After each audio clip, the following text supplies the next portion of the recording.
반갑습니다. 오늘은 지난주에 이어서 비시디아 안디옥에 있는 회당에서 바울이 한 설교를 살펴보면서 오늘 우리에게 주시는 하나님의 말씀을 함께 살펴보고자 합니다. 첫 번째로 살펴보고자 하는 내용은 20절에서 23절까지의 말씀입니다. 20절에서 23절까지의 말씀을 보면 사도 바울이 설교를 하면서 다윗과 사울에 대해서 언급을 하고 있습니다. 이 사울과 다윗 두 사람을 보면 하나님이 택하셔서 사울이 사무엘 선지자가 기름을 부어 왕으로 세웠습니다. 또한 그뿐만이 아니라 이 사울과 다윗 두 사람은 모두 이스라엘을 40년 동안 다스렸습니다. 이렇게 보면 사울과 다윗 두 사람이 굉장히 비슷한 점이 많죠. 그런데 오늘 본문 말씀을 보면 이 사울과 다윗의 삶에 대한 모습과 평가를 보면 완전히 반대인 것을 볼 수가 있습니다. 사도행전 13장 22절 말씀을 보면 사울이 하나님 마음에 들지 않았기 때문에 하나님이 사울을 왕에서 패하셨다라고 말하고 있습니다. 그러나 다윗은 하나님 마음에 들었기 때문에 하나님께서 그를 왕으로 세우셨을 뿐만이 아니라 다윗의 후손에서 구주가 나게 하셨다라고 말씀하고 있습니다. 이 내 마음에 맞는 사람이라고 하는 이 표현은 다른 성경에서 보면 마음에 드는 사람이라고 이렇게 표현하고 있습니다. 여러분들에게 설문조사 한 가지를 좀 소개해 드리려고 하는데요. 여성분들이 옷을 입는데 옷을 고르는데 얼마나 많은 시간을 보낼까요? 여러분들 오늘 주일 예배 드리러 오시기 전에 그래도 좋은 옷을 예배 드리러 가니까 좋은 옷을 입고 와야겠다 생각하고 옷을 골라 입고 오셨을 거예요. 얼마나 시간이 걸리셨어요? 이상한 설문조사를 했습니다. 옷을 입는데 옷을 골라 입는데 얼마나 시간이 걸릴까라고 하는 설문조사를 했는데 이 설문조사는 2016년에 영국의 한 의료 패션 유통 기업에서 한 설문조사예요. 2,000명의 남녀를 대상으로 옷을 고르는데 얼마나 많은 시간을 쓰는가라고 하는 설문조사를 했습니다. 그 결과를 보면 여성은 하루에 17분을 소요한답니다. 남성은 13분을 소요한다고 해요. 그리고 이 성인 여성은 평생 동안 옷을 고르는데 평균 6개월이라고 하는 시간을 보낸다고 해요. 여자분들 옷 고르는데 많은 시간을 보낸다라고 하는 것을 알 수가 있죠. 추가 질문으로 성인 남녀가 옷을 고르는데 긴 시간을 보내는 이유가 무엇인가라고 하는 것을 물었습니다. 여러분 왜 이렇게 긴 시간 동안 옷을 고를까요? 그 이유가 무엇일까요? 여기 조사에 가면 옷이 없어서가 아니라 옷이 너무 많기 때문이라고 합니다. 실제로 성인 여성의 옷장에 평균적으로 152장의 옷이 있었다고 합니다. 그런데 이 152장 중에 실제로 입는 옷은 44% 정도밖에 안 됐다라고 해요. 20명 중에 한 명은 일주일에 한 번씩 옷이 없다, 입을 옷이 없다라고 불평을 했다고 합니다. 그리고 15%가량은 아침에 입고 나온 옷이 마음에 들지 않으면 하루 종일 기분이 나빴다라고 이렇게 대답을 했습니다. 여러분들 어떠세요? 여러분들 옷을 이렇게 입고 나왔는데 별로 마음에 안 든다. 그럴 때 하루 종일 그 옷 입은 것 때문에 신경 쓰이고 또 때로는 그것 때문에 불편하기도 하시죠. 또 이 여성 21%는요. 옷장 앞에서 기분이 나빠서, 여기서 기분 나쁜다는 거 하는 것은 이렇게 옷이 많은데 입을 옷이 없어. 그래갖고 기분이 나빠갖고 이 기분 나쁜 것 때문에 남편과 싸운 일이 있다라고 대답을 했어요. 15%가량의 여성분들은 그런 경험이 있다라고 대답을 했다라는 겁니다.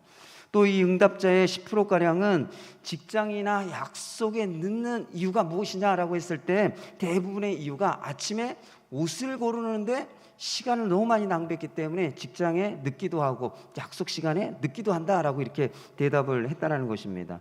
여러분 이런 설문조사 결과를 보면 어떻습니까? 사람들은 많이 가지고 있는 것을 중요하게 생각하는 것이 아니라 무엇을 중요하게 생각해요? 마음에 드는 거, 마음에 맞는 거, 그것을 중요하게 생각한다라고 하는 것을 말하고 있죠. 그래서 사람들은 마음에 맞는 것을 찾으려고 하고 마음에 드는 것을 찾으려고 하고 마음에 맞는 것, 마음에 드는 것을 사용하고자 하는 것을 볼 수가 있습니다. 여러분 제가 왜 이 얘기를 하는 줄 아세요? 하나님도 마찬가지라는 거예요. 하나님도 많은 사람을 찾지 않으신다라는 거예요. 많은 사람을 찾는 것이 아니라 어떤 사람을 찾아요? 마음에 드는 사람, 마음에 맞는 사람을 찾으시고 그런 사람들을 사용하신다는 것이에요. 사울은 이 마음, 하나님 마음에 맞지 않는 사람, 하나님 마음에 들지 않는 사람이 어떤 사람인지를 보여주고 있는 사람이죠. 사무엘상 13장을 보면 사울이 왕이 된 지 2년이 되었을 때 블레셋 사람들이 쳐들어왔습니다.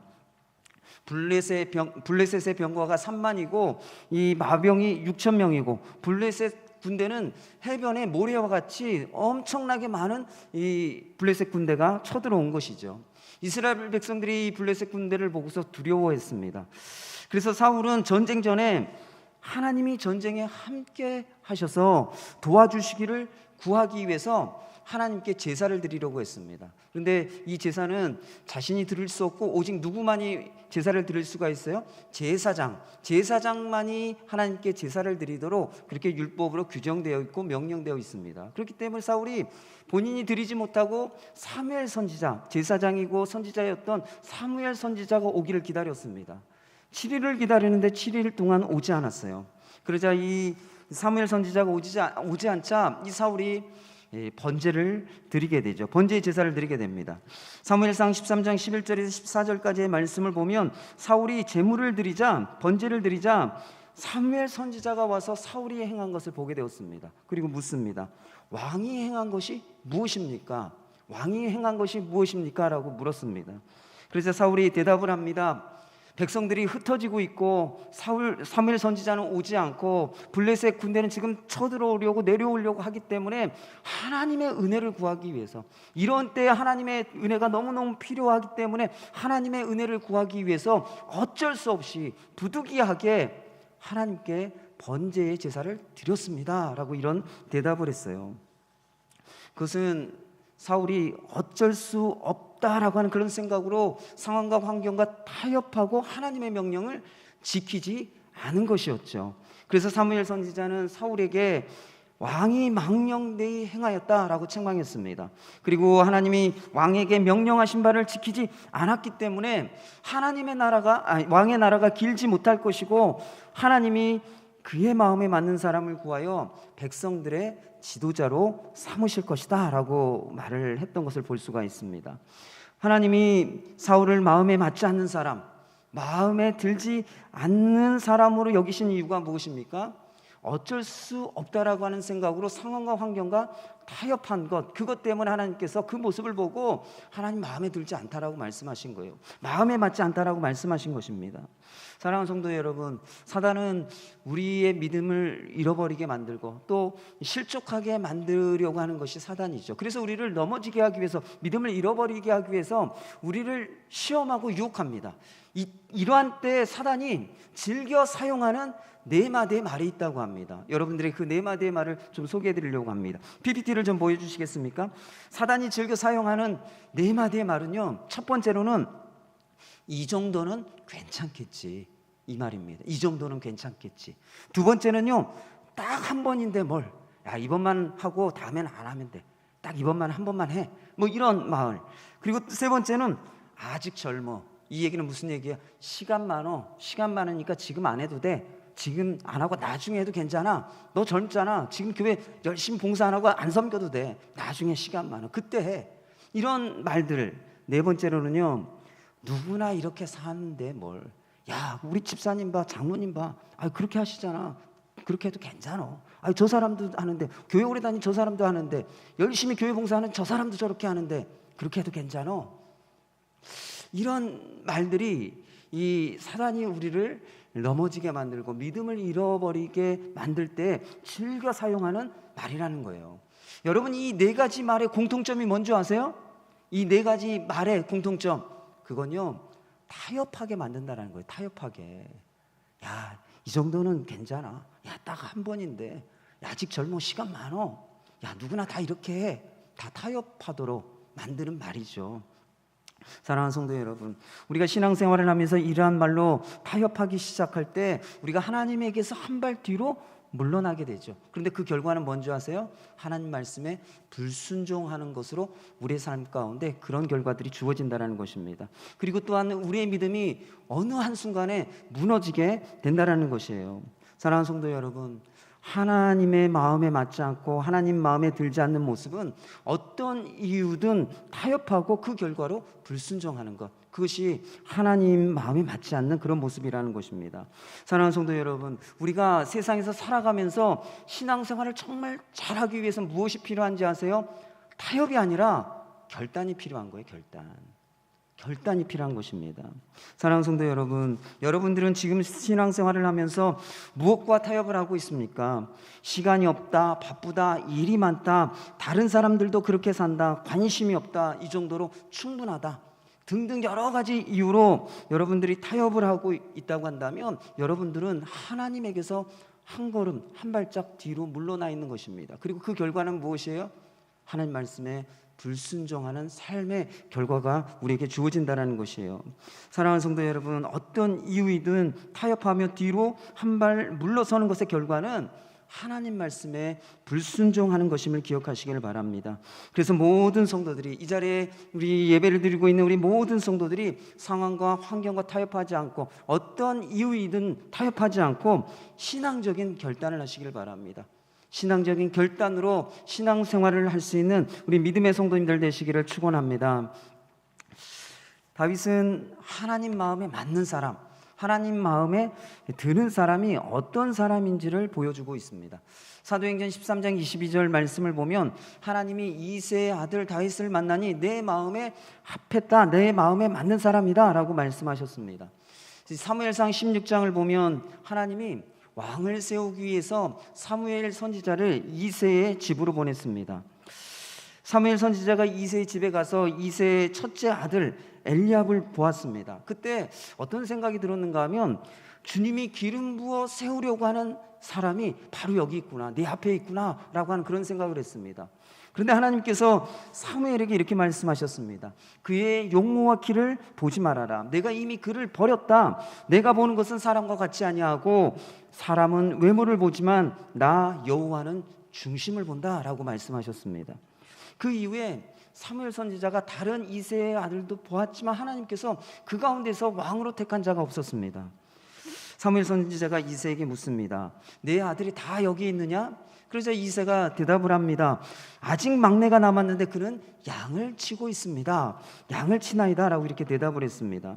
이새는, 이 아버지 이새는요, 그의 아들 중에 이 막내 다윗을 어떻게 생각했는가 하면 어리고 보잘것없기 때문에 양을 돌보도록 그냥 내버려두고 다른 아들만 데리고 간 거죠. 다른 아들에 비해서 이 어리고 보잘것없고 힘도 없고 지혜도 없고 할 줄 아는 것도 없고 그렇기 때문에 너는 그냥 양이나 보고 있어라 라고 얘기하고 다른 아들만 데리고 이 사무엘에게 갔던 것입니다. 그런데 사무엘 선지자가 그 다윗을 데리고 오라고 말합니다. 그리고 사무엘 선지자가 그 다윗을 보았을 때 하나님이 어떻게 하셨는가 하면 그 다윗을 보고 마음에 드셔서 사무엘 선지자에게 일어나 다윗에게 기름을 부으라고 말씀하셨습니다. 사랑하는 성도 여러분, 하나님이 도대체 다윗의 어떤 모습을 보았기에 마음에 맞는 사람이라고 여기시고 그에게 기름을 부었을까요? 이 다윗의 아버지, 가장 다윗을 잘 안다라고 하는 다윗의 아버지였던 이새는 보잘것없고 할 줄 아는 게 없고 지혜가 없고 어리석은 어린아이이기 때문에 별 쓸모가 없는 사람이라고 그렇게 여겼는데 하나님은 그런 다윗을 마음에 든다라고 말씀하셨어요. 마음에 맞는다라고 말씀하시고 그 어린 다윗에게 기름을 부어 왕으로 세우라고 말씀하셨다는 것입니다. 도대체 하나님은 다윗의 어떤 모습을 마음에 들어 하셨을까요? 그것은요, 다윗이 목동으로 양을 섬기고 돌보는 그 모습을 보시고 하나님께서 마음이 합하다라고 말씀하셨다는 것입니다. 사무엘 선지자가 이새와 그의 아들을 초청했을 때 아버지 이새는 다윗을 부르지 않고 들에서 양을 치게 했습니다. 그러나 이 다윗이 어떻습니까? 아무런 불평을 하지 않아요. 불평을 하지 않고 그 자리를 지키며 충성스럽게 양을 돌보았던 것을 볼 수가 있습니다. 시편 78편 70절에서 71절까지의 말씀을 보면 하나님이 다윗을 언제 택했는지를 말하고 있습니다. 하나님께서 다윗을 언제 택했는가 하면 아버지의 양을 칠 때 하나님이 다윗을 왕으로 택하셨다라고 말하고 있습니다.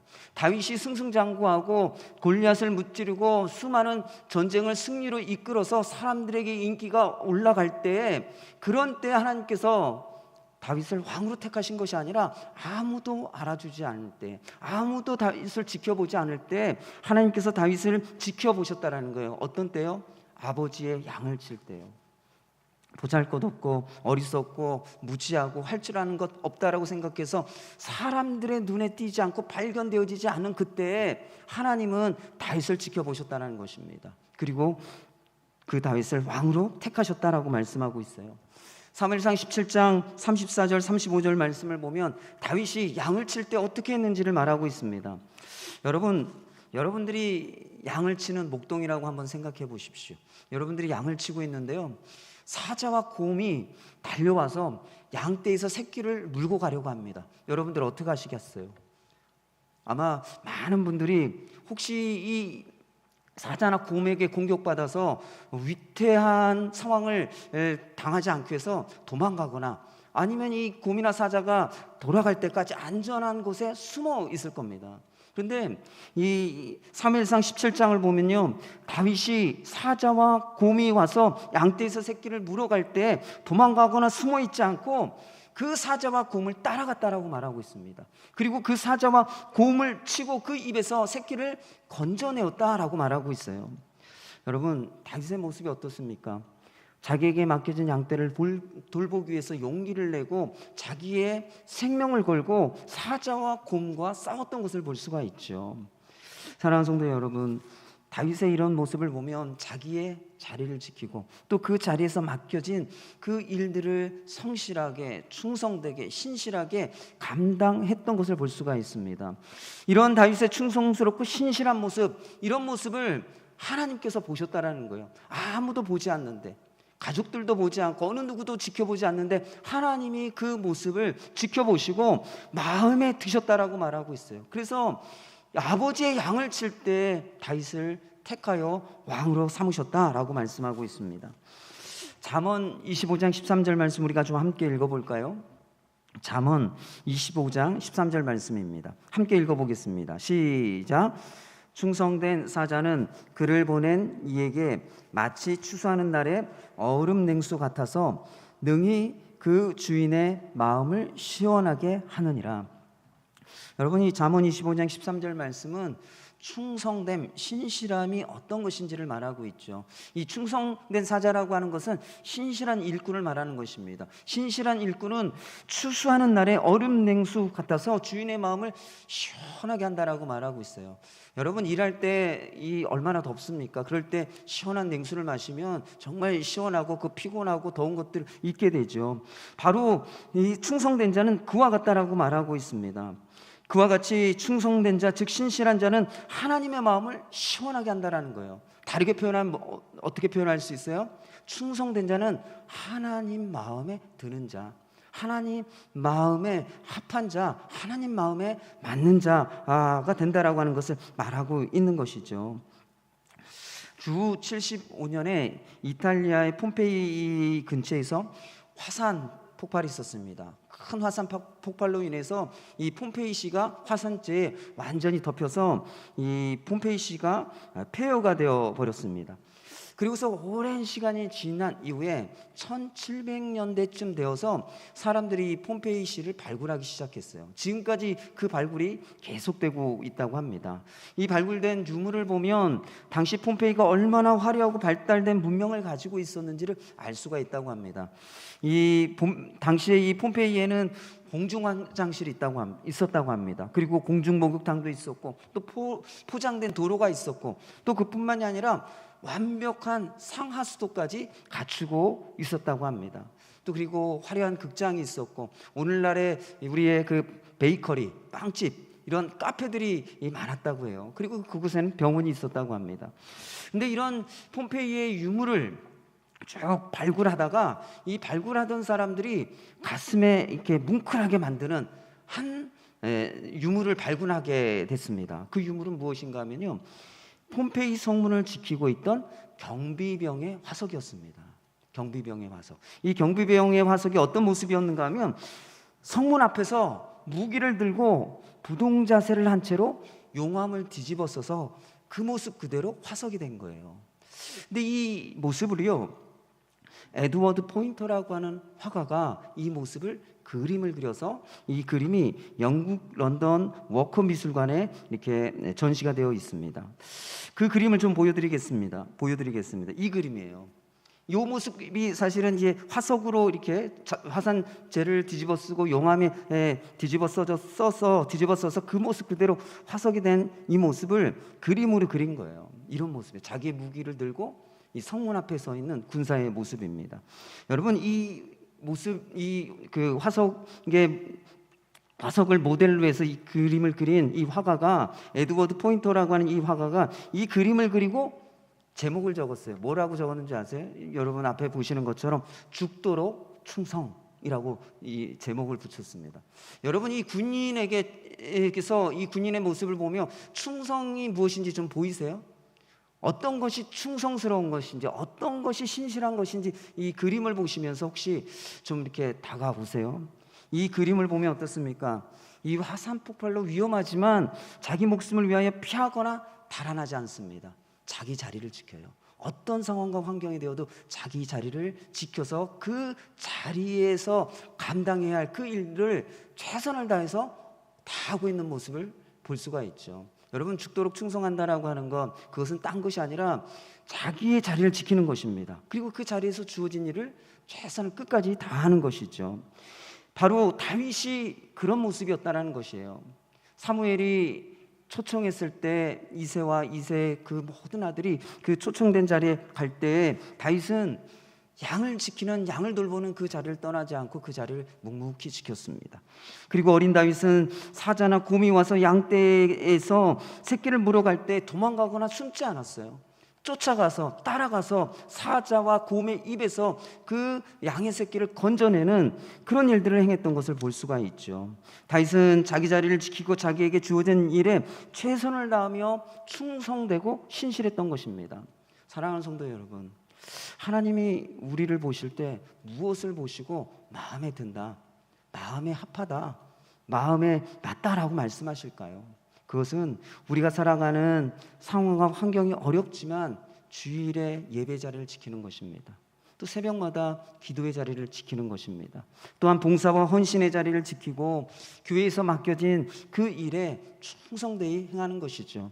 또 가정과 직장과 일터에서는 빛과 소금이라고 하는 우리에게 주신 그 사명과 그 부르심에 맞게 신실하게 살아가는 것입니다. 하나님이 그러한 삶을 살아가는 성도들을 통해서 하나님의 뜻을 이루시는 것이죠. 사랑하는 성도 여러분, 여러분들이 믿음을 가지고 지키고 서 있어야 할 자리가 있다라고 하는 것을 기억하시기를 바랍니다. 여러분들이 그 자리에 충성되이 신실하게 서 있으면 하나님이 여러분들을 통해서 하나님의 뜻을 이루시는 것이죠. 여러분들이 믿음으로 감당해내야 할 맡겨진 일들이 있습니다. 여러분들이 그 일들을 충성되이 신실하게 감당하면 하나님이 여러분들을 통해서 하나님이 큰 일을 이루시는 것입니다. 이러한 믿음을 가지고 살아갈 수 있는 우리 믿음의 성도님들 되시기를 축원합니다. 여러분들이 정말 하나님 보시기에 충성되고 신실하여 하나님 마음에 맞다, 하나님 마음에 합하다, 하나님의 마음이 시원하다, 이렇게 말씀하시는 것을 들을 수 있는 우리 믿음의 성도님들 되시기를 축원합니다. 두 번째로 살펴보고자 하는 내용은 24절에서 25절까지의 내용 말씀입니다. 바울은 설교를 하면서 세례 요한에 대해서 언급하고 있습니다. 마태복음 11장 11절 말씀을 보면 예수님은 세례 요한이 여자가 낳은 자 중에 가장 큰 자, 가장 위대한 자라고 말씀하셨습니다. 여러분, 구약 성경을 보면요, 정말 위대한 수많은 인물들이 나옵니다. 모세는 어떻습니까? 모세는 하나님이 택하셔서 그 모세가 이스라엘 백성들을 애굽에서 인도해낼 뿐만이 아니라 하나님이 주시는 그 율법을 이스라엘 백성들에게 전달한 민족의 지도자이죠. 그런데요, 세례 요한을 보면요, 이 모세와 같은 그런 민족을 이끌 만한 그런 지도자가 아니었습니다. 그런 민족을 이끄는 지도자가 아니었다라는 거예요. 여러분, 여호수아를 보면 어떻습니까? 이스라엘 백성들을 데리고 가나안 땅에 들어가서 가나안 족속들과 전쟁하며 가나안 땅을 정복한 위대한 지도자였죠. 그런데 이 세례 요한을 보면 어떻습니까? 이런 여호수아와 같은 군사적인 지도자가 아니었습니다. 여러분, 솔로몬은 어떻습니까? 하나님께서 주신 지혜가 있어서 그 지혜로 이스라엘을 역사 가운데서 가장 부강한 나라로 만들었던 사람이 솔로몬입니다. 근데 이 세례 요한은요, 이 솔로몬과 같은 지혜를 가진 사람이 아니었습니다. 여러분, 엘리야 선지자를 여러분들 잘 아시죠? 이 엘리야 선지자가 하나님께 기도할 때 3년 6개월 동안 비가 오지 않았습니다. 다시 하나님께 기도할 때 다시 비가 오게 되는 놀라운 능력을 행하는 그런 선지자가 엘리야 선지자였습니다. 또 엘리사 선지자는 어떻습니까? 수넴 여인의 죽은 아들을 살리는 능력, 기적을 행했죠. 예수님이 나사로를 살리신 것처럼 이 엘리사 선지자도 죽은 자를 살리는 놀라운 기적과 능력을 행했다는 것입니다. 그런데 이 세례 요한은요, 이런 엘리야 선지자나 엘리사 선지자와 같이 기적이나 능력을 한 번도 행한 적이 없어요. 한 번도 행한 적이 없어요. 여러분, 구약 성경을 보면 수많은 선지자들이 나옵니다. 이사야, 예레미야, 에스겔, 다니엘, 이런 선지자들은요, 하나님으로부터 환상과 이 말씀을 듣고서 이스라엘 백성들을 향하여 수많은 예언을 했던 사람입니다. 그런데요, 세례 요한은요, 그런 선지자들과 같이 많은 예언을 한 사람이 아니에요. 어떤 예언을 했던 어떤 특별한 활동을 하는 그런 사람이 아니었다는 겁니다. 구약 성경에 나오는 수많은 인물들과 세례 요한을 비교해 보면 세례 요한이 행한 행적은 정말 초라해요. 별 볼 게 없어요. 내세울 만한 게 없어요. 자랑할 만한 게 없어요. 그런데 예수님이 뭐라고 말씀하셨어요? 여자가 낳은 자 중에 가장 큰 자라고 말씀하셨어요. 가장 큰 자. 왜 예수님께서 이런 말씀을 하셨을까요? 사도행전 13장 24절과 25절 말씀을 보면 뭐라고 말씀하고 있습니까? 세례 요한이 이스라엘 백성들에게 회개의 세례를 베풀며 그가 행한 일이 무엇이라고 말하고 있어요? 자기 뒤에 오시는 이, 즉 다시 말하면 메시아를 증거하는 사명을 감당했다라고 말하고 있습니다. 예수 그리스도를 증거하는 그 사명을 감당했기 때문에 여자가 낳은 자 중에 가장 큰 자라고 예수님께서 말씀하셨다는 거예요. 요한복음 1장 19절에서 34절까지의 말씀을 보면 유대 종교 지도자들이 세례 요한에게 찾아와서 물었습니다. 당신이 그리스도입니까? 당신이 그리스도입니까? 라고 물었어요. 그러자 세례 요한이 나는 그리스도가 아닙니다. 나는 선지자 이사야의 말과 같이 주의 길을 곧게 하라고 광야에서 외치는 소리일 뿐입니다. 라고 그렇게 대답을 했습니다. 세례 요한은 메시아로 오시는 분을 증거하는 광야의 소리가 되기 위해서 어떻게 살았습니까? 메뚜기와 석청을 먹고 낙타 털옷을 입으며 광야에서 살았던 것을 우리가 성경을 통해서 볼 수가 있죠. 또 요한복음 31장 34절까지의 말씀을 보면 세례 요한이 왜 물세례를 베풀었는지를 얘기하고 있습니다. 세례 요한이 물로 세례를 베풀 때 성령이 어떤 사람에게 임하거든 그 사람이 메시아 그리스도인 것을 알아라. 그리고 그 그리스도를 사람들에게 증거하고 알리고 전하라 라고 하나님이 세례 요한에게 말씀해 주셨습니다. 그래서 세례 요한이 물세례를 베푼 이유는 한 가지예요.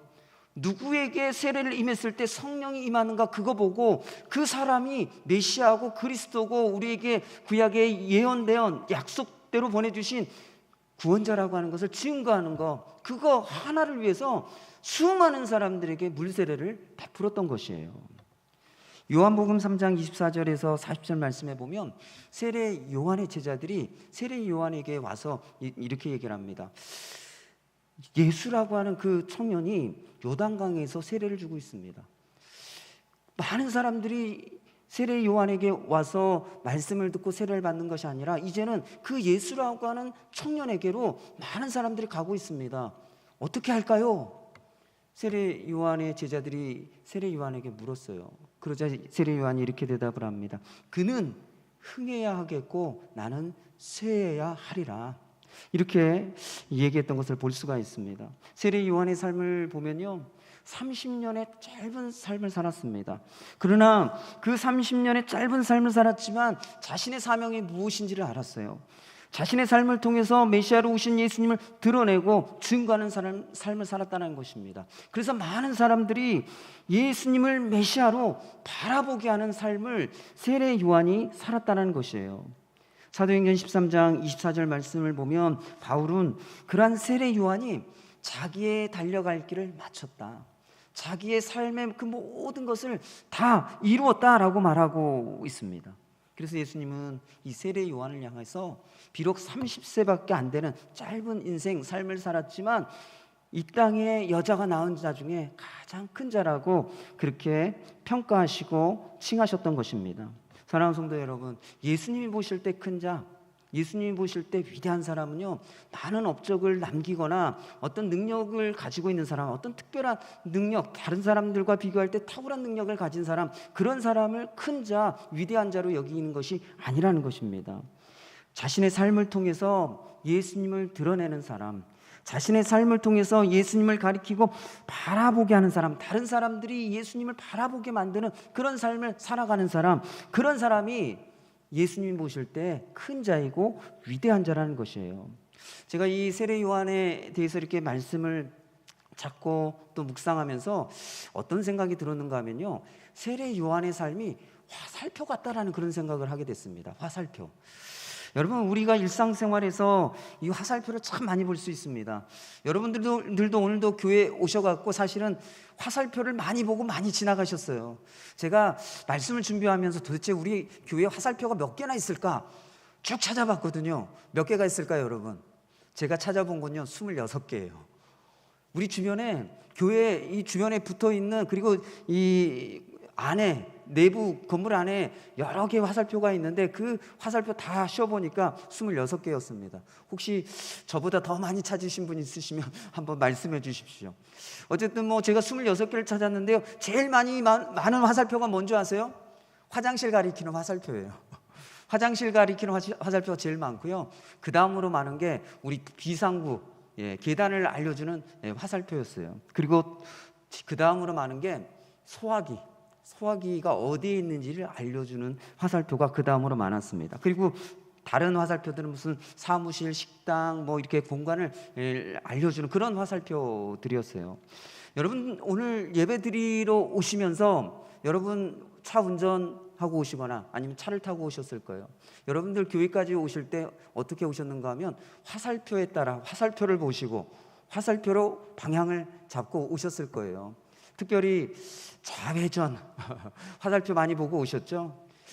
여러분, 이렇게 우리의 삶에 어디를 가든지 화살표가 참 많습니다. 그 이유가 무엇일까요?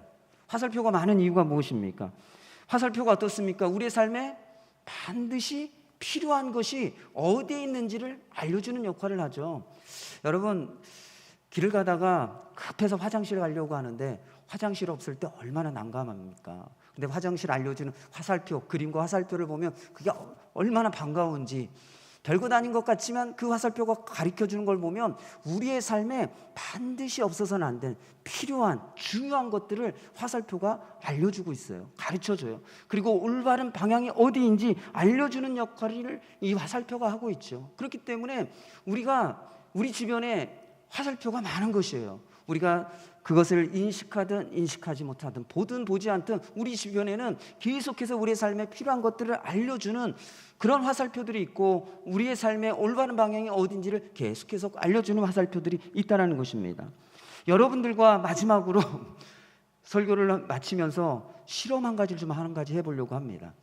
제가 앞에 화면에 이 화살표와 글을 하나 띄워드리려고 합니다. 그래서 그 화살표와 글을 보시고 여러분들이 왼쪽으로든 오른쪽으로든 화면을 보시고 한 방향을 잠깐만 봐주십시오.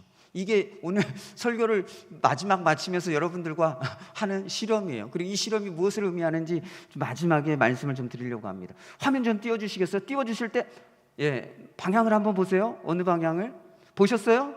많이 생각하지 마세요. 자, 여러분 왼쪽을 보신 분 한번 손 들어봐 주세요. 왼쪽을 보신 분.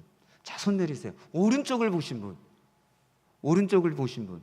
왜 왼쪽을 보시고 왜 오른쪽을 보셨어요?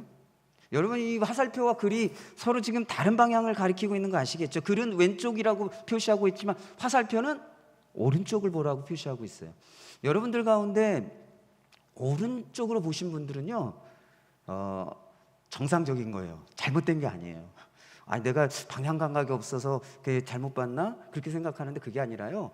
사람들은요, 말이나 글보다는 화살표, 이 화살표에 먼저 시선이 가고 그 화살표에 따라 바라본다고 합니다.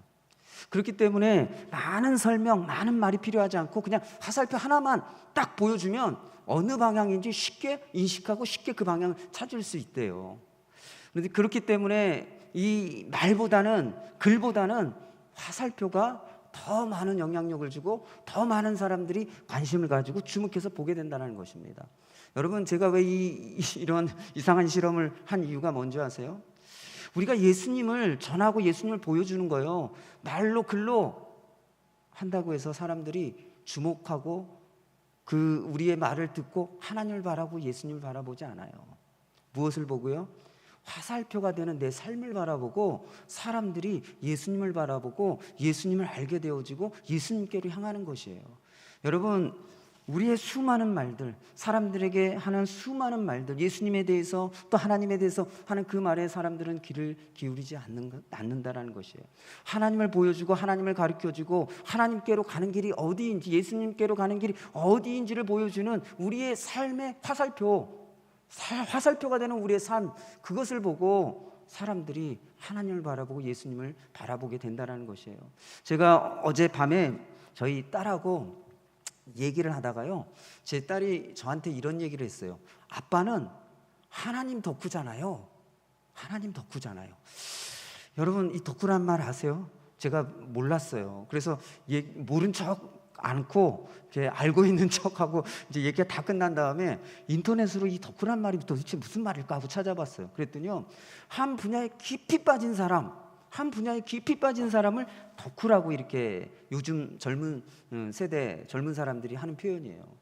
그러니까 저의 딸이요, 저를 볼 때 어떻게 보는가 하면 하나님께 깊이 빠져 있는 사람인 거예요. 근데 이게 좋은 의미 같은데 제가 딸하고 얘기했던 그 상황을 보니까 좋은 의미가 아니에요.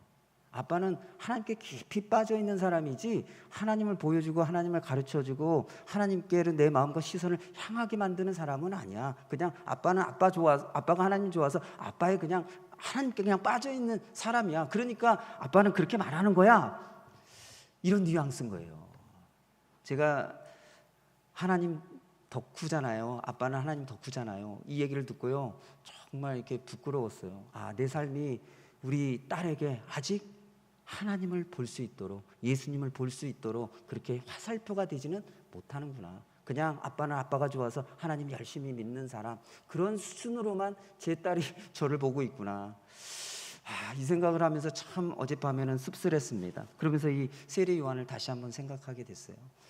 말로 하나님이 어떻고 예수님이 어떻고 그렇게 한다고 해서 예수님을 바라보고 예수님께로 가고 예수님이 정말 내 삶에 필요해요 라고 사람들은 인식하는 것이 아니라 삶을 보고 삶이 예수님을 가리키는 화살표가 되어질 때 사람들은 그때서야 비로소 하나님을 바라보게 되고 예수님을 바라보게 되고 예수님이 정말 필요하구나, 내 삶에 하나님이 정말 필요하구나 라고 하는 것을 알게 된다는 것이에요. 사랑하는 성도 여러분, 여러분들은 가족들에게 어떤 아빠, 엄마이시고 가족들에게 어떤 자녀들이십니까? 여러분들의 삶으로 가장 가까이 있는 가족들에게 하나님을 좀 볼 수 있도록, 하나님을 바라보도록, 예수님께 좀 더 나아가도록 그렇게 하는 삶을 살아가고 계십니까? 오늘 우리가 세례 요한의 삶을 묵상하고 또 우리가 살펴보면서 세례 요한과 같이 화살표가 되는 삶을 살아가고자 결단하고 그렇게 살아갈 수 있는 우리 믿음의 성도님들 되시기를 축원합니다.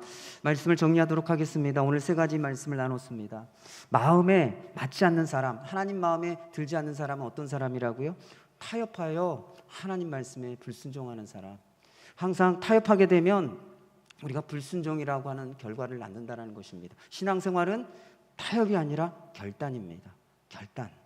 그리고 두 번째로는 다윗을 통해서 하나님 마음에 맞는 사람, 하나님 마음에 드는 사람은 충성되고 신실한 사람이라는 것이죠. 충성되고 신실한 사람은 어떤 특별한 일을 해서가 아니라 자기 자리를 지키는 거예요. 하나님이 말씀하신 그 자리, 여러분에게 하나님 말씀하신 자리가 있어요. 그리고 그 자리에서 하라고 하는 일들이 이미 있어요.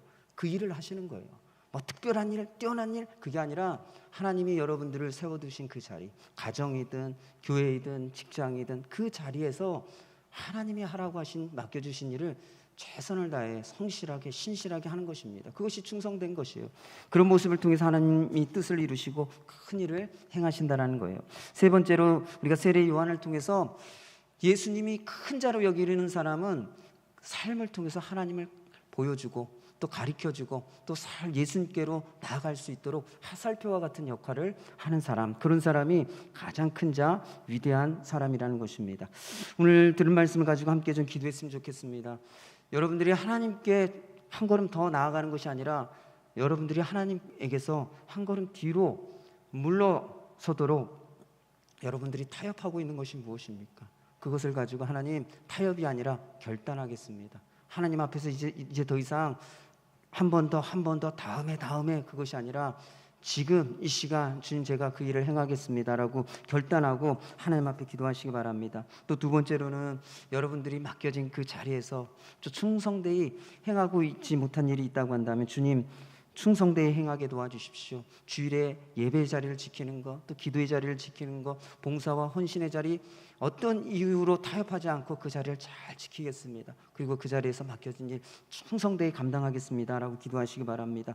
그리고 여러분들의 가족, 주변 사람들에게 예수님을 가리키는 화살표와 같은 삶을 살아가게 해달라고 기도하시기 바랍니다. 함께 기도하도록 하겠습니다. 아버지 하나님, 오늘 또 사울과 다윗의 삶을 통해서, 세례 요한의 삶을 통해서 우리가 또 어떠한 삶을 살아가야 할지, 어떻게 신앙생활 해야 하는지 다시 한번 하나님 앞에 나아가 기도합니다. 주님, 우리의 삶에 타협이 있습니다. 상황하고 환경에 또 여러 가지 이유를 가지고 계속 우리가 타협을 합니다. 하나님께 한 발 더 나아가는 결단이 아니라 뒤로 물러서는 타협, 주님 이제 더 이상 그러한 타협을 하지 않게 도와주옵소서. 주께 더욱더 한 걸음 나아가도록 결단하고 또 버려야 할 것들에 대해서 버리게 도와주시고 또 취해야 할 것에 결단하며 취하는 우리 성도들 될 수 있도록 도와주시길 간절히 소망합니다. 또한 아버지 하나님, 우리가 가정과 직장과 일터 또 교회에서 우리에게 주신 자리가 있습니다. 그 자리 주님 지키게 도와주옵소서. 주일에 예배드리는 자리, 또 기도하는 자리, 봉사와 헌신의 자리, 주님 그 자리에서 하나님 우리에게 맡겨주신 그 일을 성실하게 충성되이 감당할 수 있도록 주님 은혜 베풀어 주시기를 간절히 구합니다. 그래서 하나님의 마음을 시원케 하는 우리 성도들 되어주도록 주께서 역사해 주시고 일하여 주옵소서. 또한 하나님, 우리의 삶이 세례 요한과 같이 예수님을 가리키고 메시아를 가리키고 또 그리스도를 가리키고 구원자를 가리키는 그러한 표지와 같은 화살표와 같은 삶을 살아가는 우리 성도들 되게 하여 주시기를 간절히 소망합니다. 주님, 오늘도 우리의 삶을 그렇게 하나님께 쓰임받도록 드릴 수 있는 우리 성도들 되게 하여 주옵소서. 그래서 하나님 보시기에 합당하고 하나님 보시기에 마음에 합하며 또 하나님 마음에 맞는, 또 하나님의 마음을 시원케 하는 삶을 살아가는 우리 모든 성도들 되게 하여 주옵소서. 주님, 오늘 사울과 다윗과 세례 요한의 삶을 통하여 우리가 어떻게 신앙생활하며 살아가야 할지 또 우리에게 말씀해 주셔서 감사합니다. 우리가 타협함으로 하나님으로부터 한 걸음 뒤로 물러서는 것이 아니라 결단함으로 하나님께 한 걸음 더 나아가는 우리 성도들 되게 도와주시기를 간절히 소망합니다. 또 주께서 우리에게 있게 하신 그 자리에서 맡겨주신 그 일들 충성되이 신실하게 감당하는 우리 모든 성도들 되게 하여 주옵소서. 또한 가족과 우리 주변 사람들에게 예수님을 가리키고 하나님을 가리키는 삶을 살아가는 우리 모든 성도들 되게 하여 주옵소서. 감사드리고 이 모든 말씀 예수님의 이름으로 기도드립니다. 아멘.